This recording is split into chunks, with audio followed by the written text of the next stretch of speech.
Hello everyone, how to towards back with another new video, and in this video I'm going to show you specify network preference to upload. It means that like on which network you will upload your videos.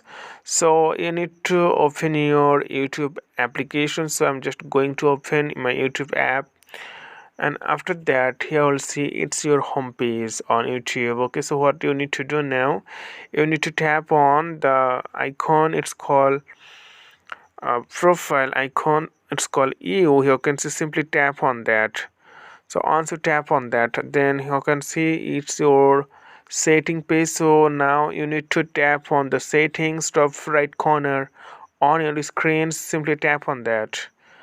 Once you tap on that, then again general, tap on that and scroll down. Then you can see upload. Simply tap on upload, and it means that specify network preference for upload. So once you click on any network, it means that you can upload your videos through cellular data or Wi-Fi. But once you tap on the only when the Wi-Fi, it means that you will not able to upload your videos when you are using cellular data. So it's prefer, you can choose it, or in any network I'm choosing the second one.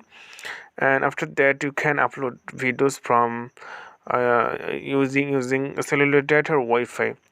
So okay friend, I hope this video is helpful for you. So today's number, and thank you for watching.